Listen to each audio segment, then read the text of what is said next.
सब भारतीय है, अपनी मंजिल एक है, हा हा हा एक है, हो एक है, हम सब भारतीय है।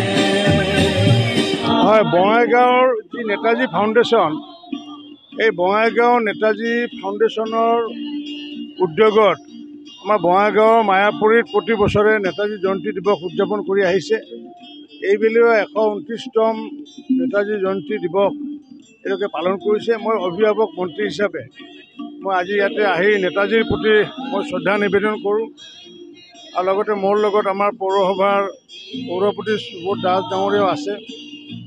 আজিৰ যিহেতু তিথি, এই তিথিটোক পৰাক্ৰম দিৱস হিচাপে ভাৰত চৰকাৰে নামাংকন কৰিছে। আৰু নেতাজীৰ যি পৰাক্ৰম, এই পৰাক্ৰমক আমি সকলোৱে সোঁৱৰণ কৰিব লাগিব, বিশেষকৈ নবীন চামে।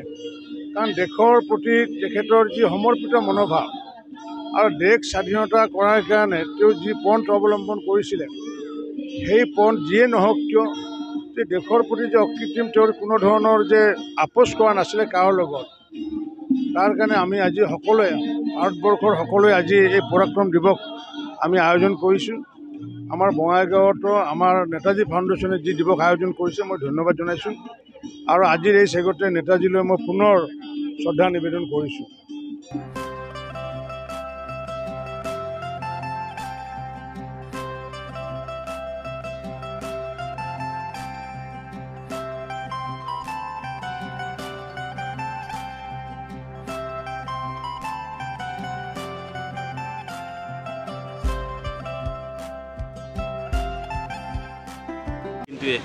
আজি নেতাজী বীৰ বিপ্লবী নেতাজী সুভাষচন্দ্ৰ বসুৰ আজি 129তম জন্মজয়ন্তী।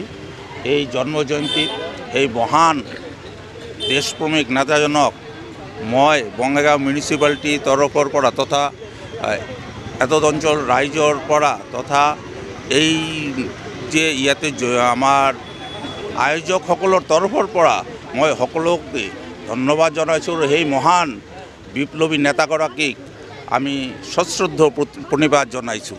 আপোনালোকে জানে যে দেশৰ স্বাধীনতা সংগ্ৰামত আমাৰ সুভাষচন্দ্ৰ বসুৰ একটা মহান ভূমিকা আছিল, একটা ডাঙৰ ভূমিকা আছিল।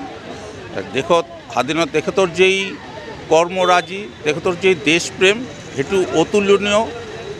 আমি মানে চিন্তা কৰিলে চোৱা যায় যে তেখেতে কেনেকৈ তেখেতৰ কলিকতাৰ বাসভৱন এলগিন ৰোডৰ পৰা ছদ্মবেশত পলায়ন কৰি ব্ৰিটিছ সাম্ৰাজ্যবাদৰ বিৰুদ্ধে যুদ্ধ কৰি আৰু ছাবমেৰিনত জাপানৰ পৰা জাৰ্মানী পলায়নৰ সেইবিলাক ইতিহাস, সেইবিলাক আমি স্মৰণ কৰিলে গাৰ লোম শিহৰিত হৈ উঠে। এই মহান বিপ্লৱীগৰাকীক আমি আজি সোঁৱৰণিছোঁ আৰু আশা কৰিছোঁ আগন্তুক আমি ইয়াতে আমি ভাল পাইছোঁ যে আমাৰ নেক্সট জেনাৰেশ্যন আজি বহুত হৈছে তেখেতৰ প্ৰতি তেখেতৰ জীৱনগাথা চৰ্চিত হৈ আছে। তেখেতৰ জন্ম জয়ন্তীত আমি পালন কৰি এই অলপ পৰিমাণে তেখেতৰ প্ৰতি আমি আমাৰ কৃতজ্ঞতা ঋণ যিটো কয় সেইটো অলপ শোধ কৰিছোঁ। এই মহান বিপ্লৱীগৰাকী নহ'লে মই ভাবোঁ দেশৰ স্বাধীনতা সংগ্ৰাম আৰু হয়তো 100 বছৰ পিছুৱাই গ'লহেঁতেন। এইখিনি কৈ সেই মহান বিপ্লৱীগৰাকীক মই মোৰ অন্তৰৰ পৰা শ্ৰদ্ধা জনাই আৰু নেতাজীৰ 129তম জন্মজয়ন্তী উপলক্ষে আপোনালোকক আমাৰ সাংবাদিক বন্ধুসকলক আপোনালোকক শ্ৰদ্ধা জনাই মোৰ বক্তব্য ইয়াতে সামৰণি দিলোঁ। ধন্যবাদ।